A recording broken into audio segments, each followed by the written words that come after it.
to the first episode of Storytelling presented by the Dallas Swing Dance Society. I'm Ursula Hicks.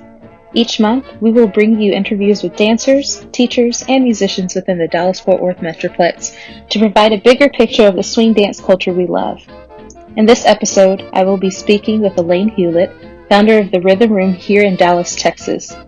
We will be discussing the genesis of her dance career, experiences with going to earlier swing events, her interactions with swing legends Frankie Manning, Norma Miller, and Dawn Hampton, and finally, her work in preserving the Sunset Shuffle. Elaine has been teaching in Dallas for over 20 years in styles such as Lindy Hop, Balboa, and other swing dances, as well as American Ballroom Dances. This is her story. Hi, Elaine. Thanks so much for joining us today. How are you doing? I'm good. How are you, Ursula? It's good to see you. You too. Well, I guess the easiest question to start off with for today is, where are you from originally?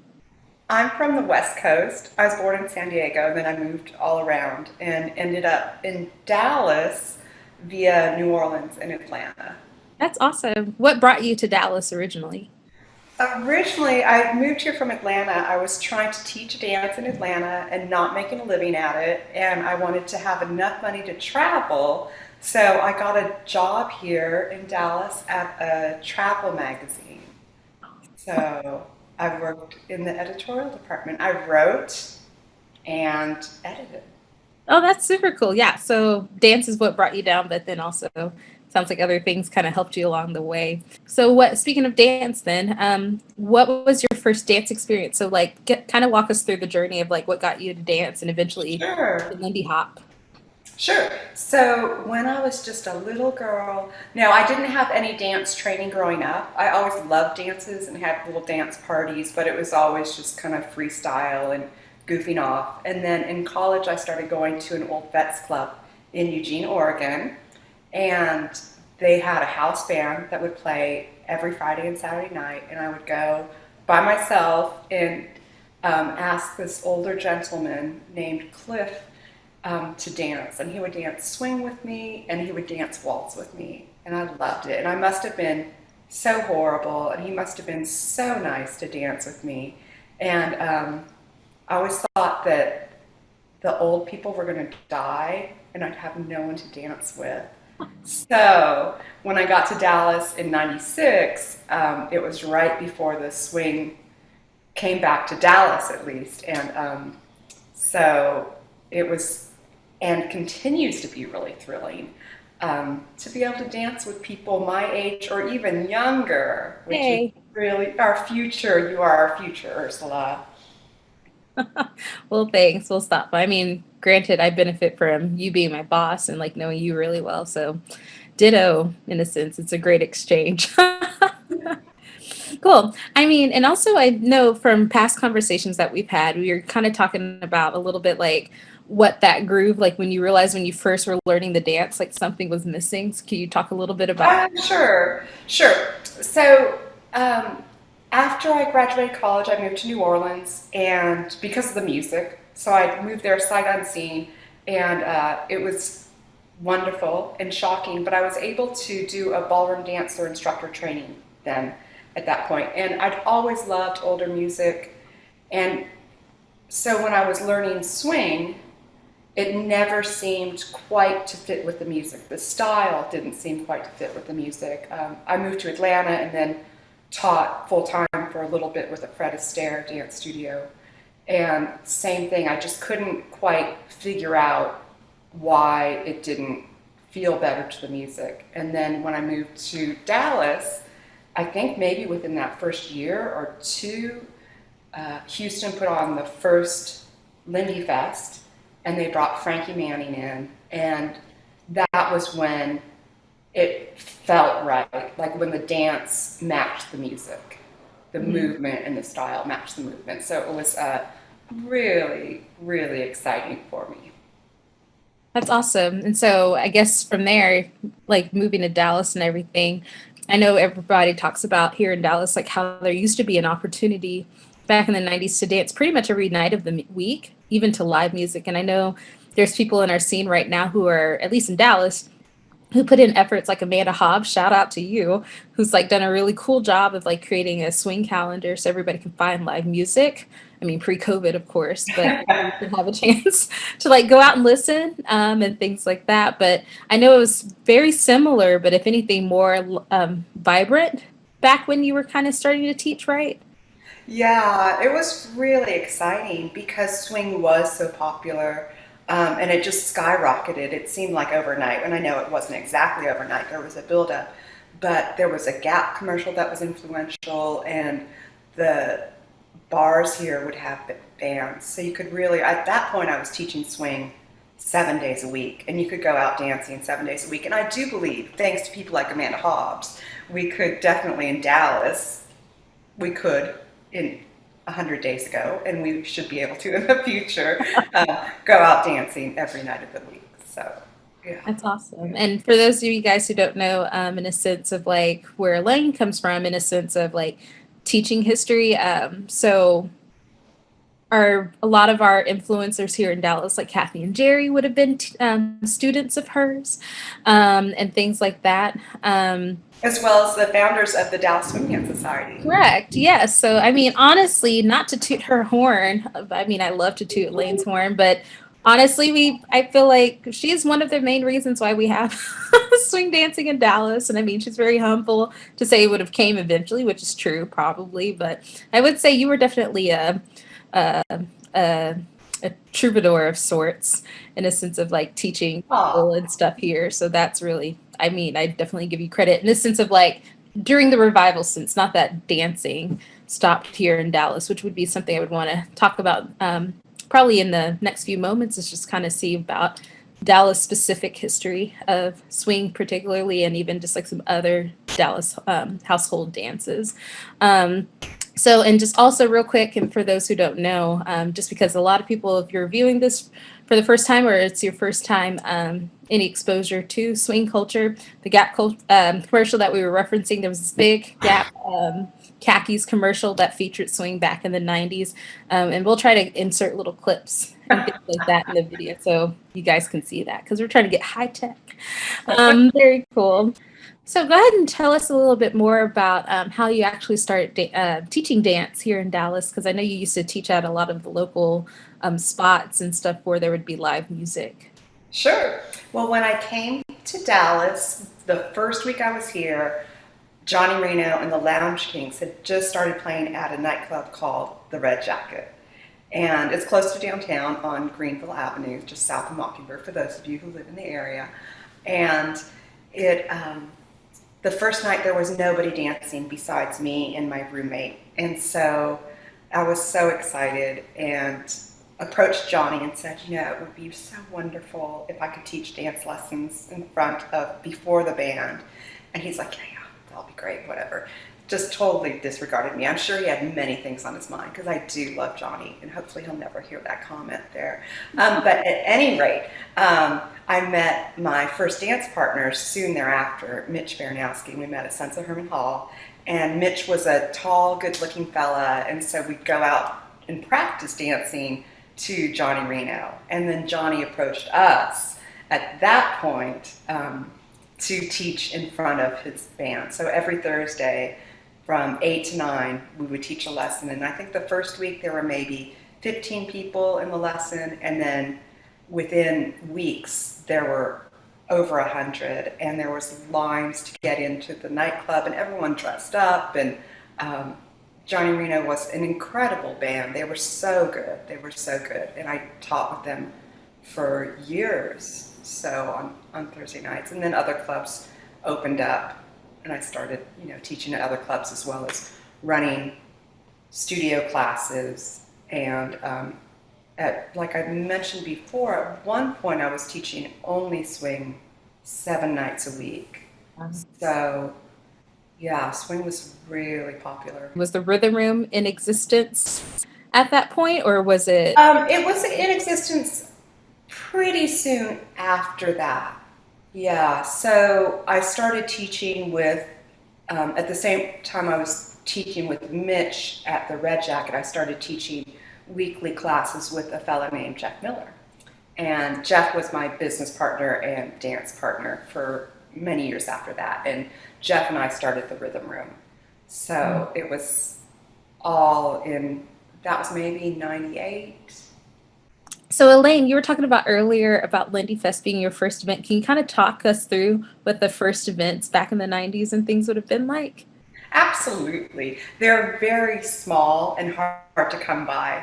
And Lindy Fest was incredible. It was the first time I'd ever been exposed to Lindy Hop, aside from Matt Jones's kitchen before the workshop. And Matt Jones started, along with Laura Malloy, Four on the Floor in Austin. And so I'd met him out dancing that first summer I moved here. So he somehow found out about the Frankie workshop in Houston. And we all met up there and were exposed to Frankie's wonderful gift of teaching and dancing. And it was incredible. It was really what I had no idea anything like that existed. Yeah, so things were different because you didn't have the internet, you didn't have videos you could watch. So it was much more difficult to find out anything about really anything at that point. So so then I would travel. I traveled constantly all over the country to learn Lindy Hop, and then started putting on workshops in Dallas and bringing people in to Dallas. And cool. Yeah. Could you talk a little bit more what it would have been like? Because I mean, like, there's a lot of us at this point now who have found Lindy Hop and caught the bug, as we say, but we didn't have an opportunity to actually meet Frankie. So like Norma, of course, passing away last year, like we would have had a better opportunity to see her at a workshop and stuff. But with Frankie, since we consider him kind of like our ambassador and just like hearing stories about his spirit, could you tell us a little bit more about your experiences with him? Sure. Well, he was always so nice and so he put people at ease when they're learning to dance, when they're learning, and just the way he taught was just made everybody really comfortable and really, I think, embodied the joy that swing dancing brings, or that swing dancing, expresses. And I was lucky enough to get to assistant teach with him one time. Wow. And here in Dallas, and I got corrected on my swing out because I didn't walk forward. I'm 5'6". And it was wonderful. It was he was really very, very special, and I feel very fortunate to have had classes with him. That's awesome. Speaking of that first Lindy Fest, do you remember if any other kind of like original dancers, or even some of the ones from the 90s, well, even today that we look up to? So I believe at that workshop, Tina Morales was there. And there was another couple teaching at the time with Frankie who were brought in from Seattle. And that was Keith Hughes and Hillary, and I don't remember Hillary's last name anymore. And then there was Buddy and Rowena, who put the workshop on, who brought Frankie in, who went on to found Houston Swing Dance Society. And really I'm not sure who else was there. It was so small. And I'm thinking there was less than 50 people there. It was just in a gymnasium. I'm sure Buddy and Rowena would remember better, but it seemed very, very small at the time. And then, in these workshops you travel, and just like dance, I think dance, anytime you meet people through dance, they become like a family member. So you have a wonderful dance family. My partner and I would travel to all these different workshops, and there'd always be familiar faces there, and you'd, it's just like your dance cousins or something. It was very wonderful. Yeah.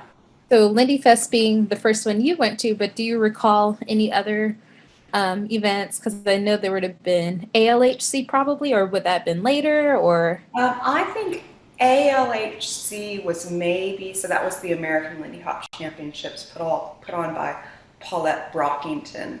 And I think that might have started in 97, but I'm not quite sure about that.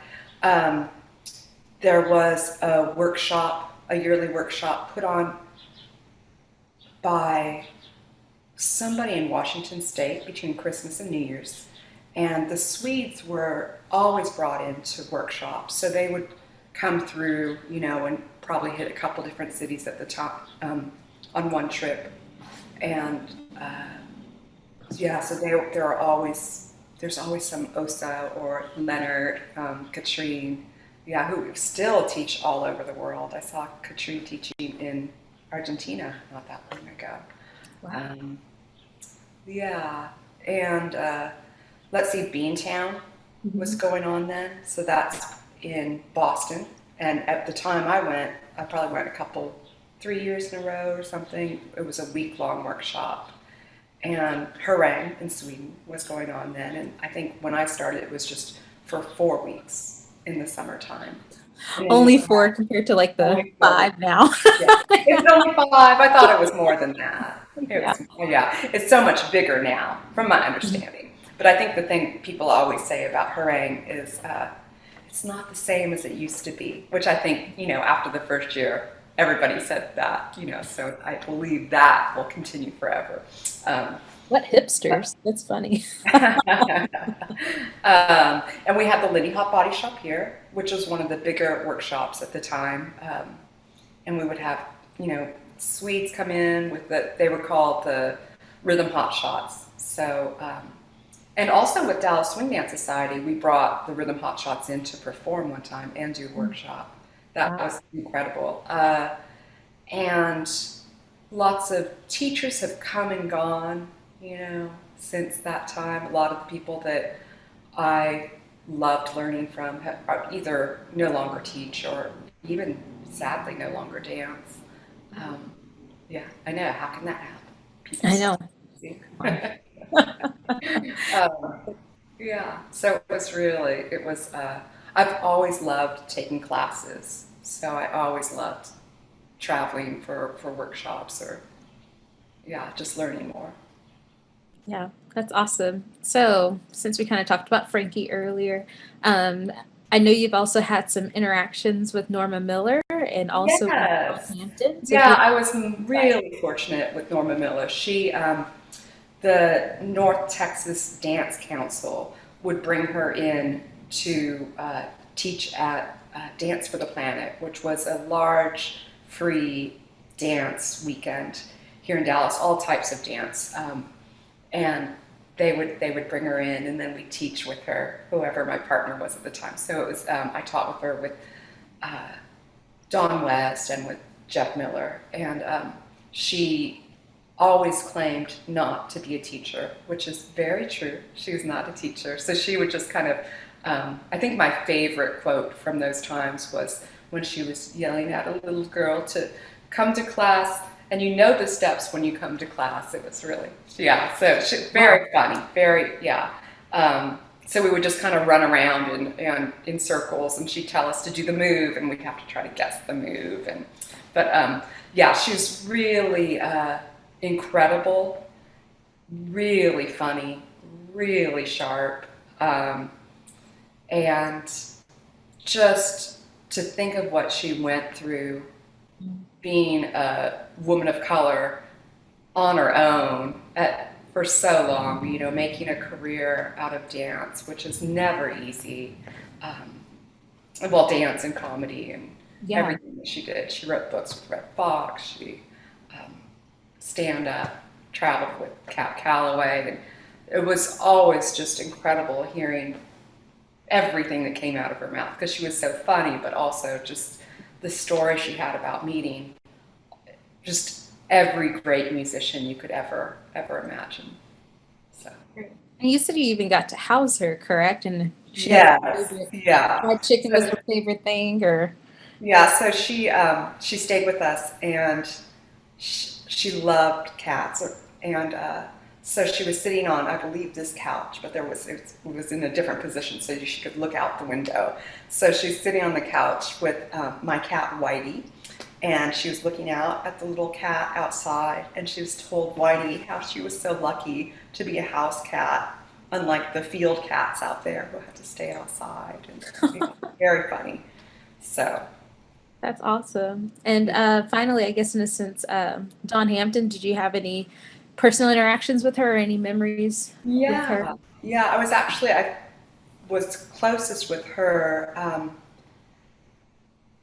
And she came here. We put on one of her birthday parties with the Dallas Swing Dance Society, so the Rhythm Room in conjunction with Dallas Swing Dance Society.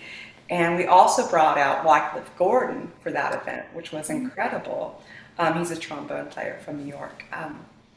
Yeah, and she was just always such a light and so inspiring, and she could just, such a good performer, you know. She could just, when you'd see her perform, because she, at all the workshops, she'd mostly talk about how everybody learned all these things in class, and now they need to just forget them and dance. And so she was always inspiring to hear. And then she'd dance to whatever song was her favorite song at the moment. And she'd been performing, I think, since she was 3, I think was maybe the first time she went on stage. And she could really just hold your attention and blow you away with a simple flick of the hand, or, yeah, just amazing. That's awesome. Really, yeah. So Elaine, we were talking a lot about Frankie and Norma, who are, of course, the original dancers in a sense of like people we look up to and who were at the Savoy during the start of all of this and like the reasons why we even get to dance today. But I think there's also a lot of contemporaries that I know that I look up to, and I consider you one of those contemporaries in a sense of like keeping the history alive and like the spirit of the dance and the inclusivity of it in the same way that Frankie did. But are there any people that you look up to? Sylvia Sykes, for sure, is one of my all-time favorite instructors and dancers, and I could take classes from her forever. I love the way she breaks down things so simply, but still has gives enough for every level to work on, you know. So no matter where you are at in your dancing, you can benefit from classes with her. So yeah, she's great. And I know you've brought her down a few times the last couple of years for the Lindy Hop body shop. And she's always a joy to like even just talk to, you know. She's just like, even just aside from her talent, just like a really cool person. Oh yeah. Yeah. I'll never forget the first time I met her was in Dallas, and Mitch and I were hired to teach, and she was hired to teach. And, you know, I'd probably been doing Lindy Hop a year, and just, she was so nice about it. She didn't make me feel like an idiot. Well, I mean, undercover, if she ever listens to this, I mean, she'll confirm it, but I've heard her on many occasions talk about how great of a dancer she thinks you are. So I think feelings are mutual. So yeah, you both just kill it. So, I mean, that's awesome. But I want to go ahead and kind of shift gears a little bit and talk about just even locally. I think there's so much dance history that we're not aware of here in Dallas. And I know even for me personally, just having to look up local dances and things, because that's the thing that we all talk about. Like, for example, swing dancing never died at all. It was just a matter of like the popularity kind of just like weaned out, especially during the World War II and things like that. But I know you, in a sense, your heart is to also be a sense of a preserver of these dances and things, but there's even some local ones that you've had an opportunity to study. Yes. So can you tell us a little bit about that? In the 40s and 50s, there was a dance that was done in Dallas that was mixed in with their swing dancing called Sunset Shuffle. And it was named after Sunset High School in Oak Cliff. And as I mentioned, it was mixed in with their swing dancing, so they would be doing a swing move, and then they'd throw in little aspects of this. And it was done, I mostly learned it from Truman McCullough, who has since then passed away. But when he would dance it with you really close. He'd hold you close. And it was very intricate footwork, and but other people would dance it more in a more casual swing hold as well, you know, but those people were maybe just throwing one step in. So I think that swing dancing at that time in Dallas in the 40s and 50s had quite a unique look, because people to be doing, staying in one spot swing dancing, then they do a sunset shuffle move and just kind of shoot across the floor in different directions. So it has a little bit of traveling, but not, it's not like a two-step or anything like that. And yeah, I know also I love what I've learned in that dance, and I'm trying to keep that going. Right. Yeah, because granted, because I've had an opportunity to, learn it from you and stuff, but it seems like it's a cross between like a foxtrot or a box step with like an embrace similar to Balboa, but like, it's just this like fusion of kind of like foxtrot meets not even Peabody, because I don't want to say it travels. So it is, I believe, so it has some lock steps in it that are kind of uniquely performed, and lock steps originated in Peabody, which started early 20th century. And it is done in like that close Balboa position. So it would look like a crazy Balboa. Mm-hmm. Yeah. Yeah. And speaking of Peabody, just 2 extra cents, friends. Actually, that's something interesting. Like you can look up on your own, or we might be able to insert in the video. Is there's a video out there of Frankie and Norma doing a form of Peabody. I think they called it like walking swing or swing walk. But just like the reality, like the Savoy Ballroom, of course, like we know it for hosting swing, but they also, those bands would play other kinds of music and things like that aside from jazz, or just like even like more ragtime, just so they could have a break from the fast-paced stuff. So if you learn these dances, I mean, you're still very valid. Or okay, cut that. Let me restart all what I was going to say. Just exnate that whole 2 cents bit about the swing walk. We'll do that. Cool. Okay. I think we can add something in about that, starting right now. So there is a video. There is a video online of Frankie and Norma doing a Peabody. I believe it's labeled as swing walk or jazz walk. I can't remember, but it's definitely steps straight out of the Peabody manual.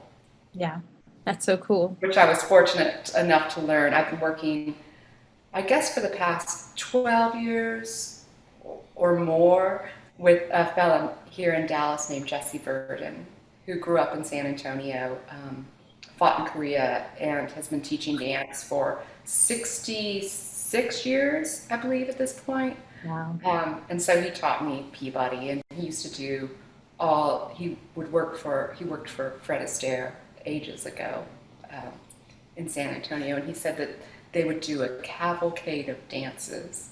So they would do dances like the turkey trot, the boomsy daisy, the black bottom, some Charleston steps, just various things. So I love all the old dances. You are the originator of the swing rueda. Give us like a little blurb, a Wikipedia version blurb about how cool you are in your swing rueda. So my partner and I were expanding out because we could no longer teach swing 7 days a week. We were teaching it maybe just 6. We needed something for that 7th day. So on the 7th day there was salsa. So we'd go to Miami and learn salsa, and the way they would teach all their classes is using salsa rueda. So it's a called dance, for those of you who haven't seen it, where you switch partners throughout the dance, and they would run all their classes that way. Or you go to a nightclub in Miami and they would start the night off with a giant swing salsa rueda, or casino rueda, or salsa casino, or any of those names. So we developed a Lindy Hop version of that, and it became popular all over the country. At one point, we were teaching in Swing Out, New Hampshire, and I think there was maybe 200 people doing it at one time. It was fun, and I can't believe it ever happened. But it's really it's a good teaching tool, right? Because it is really fun to be able to dance with even just 4 people within one song, let alone 15 or however many. Right. Cool. So as we wrap up, I have some just random dance questions. Okay. Personal, not really personal. I mean, we don't need to know your digits, like your social security number, but like just some fun facts to see what would pop out of your head. Okay. So, like, give me your top 3 favorite bands. Go. My top 3 favorite bands. Or singers, like swing related. Okay. Well, that makes it easier. I'm a huge fan of vocalists. So Ella Fitzgerald, hands down, number 1. 2 and 3, I'm not sure. I'm going to stick with Ella. Just put her in all the slots. What is your favorite swing song? Sunny Side of the Street. Okay, what would you... This is from Alex. What would you consider the worst swing song? A song that doesn't swing. Oh, nice. I like that. Okay. Who is your favorite dance couple to watch? My favorite dance couple to watch? Oh, I love Sky and Frida. I don't know. There's so many good ones. What is your favorite dance move? Lindy Circle. Okay, I knew that. Least favorite dance move? Ooh, the one where they drop you. Oh, great. And what would you say is the most common mistake for new dancers? They don't dance enough. Hey, okay. All right, and this is my personal lightning round of just like random questions to ask. Okay. Green. Hey, favorite color. That was perfect. You practiced that one. What food do you crave the most often? Chips and salsa. It's hard in COVID, times of COVID. I haven't had Mexican food in over 100 days. Oh my gosh. If you could visit one place on Earth, where would you go? If I could visit one place on Earth, I'd go to Sons of Herman Hall right now and dance with a little store. Yeah. Oh. Let's see. What brings a smile to your face? Shocking things happening in dance. Anytime I see anything, a couple doing anything that looks great to me, it makes me laugh. So when I see a couple and I'm laughing, it's only because of the great joy that dance brings. Yeah. I think that's fun. Okay. That's quite answering your question, but. No, it's great because every time you talk about like when you like laugh and stuff, like I have this impersonation of you going, yow, or woohoo, or I never did that. So if you hear that in Dallas, just know Elaine is present. Yow! Cool. So that means things are really exciting. And then, what is your theme song? My theme song, the Third Man, theme from the Third Man. Oh, cool. I don't even know if I know what that is. Yeah, you'd recognize it. It's just a theme song. I don't know. Right now, I feel like maybe it's more Raymond Scott-esque, kind of frantic. Cool. Alrighty. Well, I guess the official closing question would be, if you could give one piece of dance advice, what would it be? Dance more. Yeah, dance every day. Dance by yourself. Play music. Dance around. Don't worry if it's right. The most important thing is just to do it. Well, that sounds great. There you have it. Well, thank you so much, Elaine, for taking time to talk with us. Or talk to me. I mean, I just love talking to you. So, yeah. Likewise, thank you for having me. Of course, no problem. Yeah. And if you guys want more information about ways to keep moving, of course, visit dsds.org, where you can find more things that are happening with us. And then also, if you guys are interested about a lot of the swing classes that we're offering via the Rhythm Room, just visit therhythmroom.net, and we'll have that information posted below, so you can find information about taking classes throughout the week. So again, one more time, thanks Elaine so much for being here. Thank you, Ursula. Yeah, and have a great day. Thank you, you too. I found that I still knew the way to make my way, quite without thinking.